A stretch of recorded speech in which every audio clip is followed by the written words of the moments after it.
लोकसभा चुनाव के प्रत्याशी के नाम घोषणा होने के बाद क्या कहा बीजेपी नेता जितेंद्र तिवारी ने, सुनिए।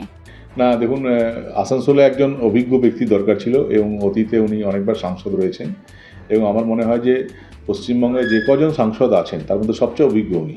তো সেই ধরনের অভিজ্ঞ ব্যক্তিকে আমাদের দল আসানসোলে প্রার্থী করেছে, আমরা খুবই খুশি এবং আমরা আজ থেকে নেমে পড়েছি এবং আমাদের দৃঢ় বিশ্বাস যে ওনার অভিজ্ঞতাকে কাজে লাগিয়ে এবং মোদিজির যে বিপুল জনসমর্থন, আসানসোলের মানুষ যে মোদিজিকে ভালোবাসেন তার প্রতিফলন হবে ফলাফলে এবং আমরা বিপুল ভোটের জয়লাভ করতে চলেছি। বিরোধীদের বক্তব্য যে দুর্গাপুরে তাকে দেখতে পায়নি মানুষজন, হেরে যাবে এই চিন্তা ভাবনা করে ওখানে প্রার্থীর জায়গায় আসানসোল প্রার্থী করেছে।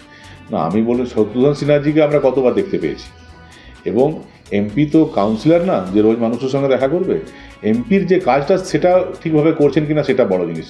এবং আসানসোলে গিয়ে আপনি খবর নেবেন, রেলের হোক, পানাগড়ে হোক, আলোলেজি প্রচুর কাজ করেছেন।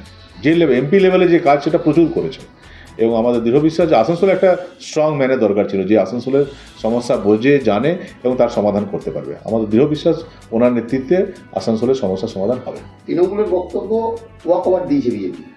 না, সেটাও তো যেদিন ফলাফল বেরোবে সেদিন বোঝা যাবে যে ওয়াক ওভার দিয়েছে না ওনারা হারতে চলেছেন, সেদিন বোঝা যাবে।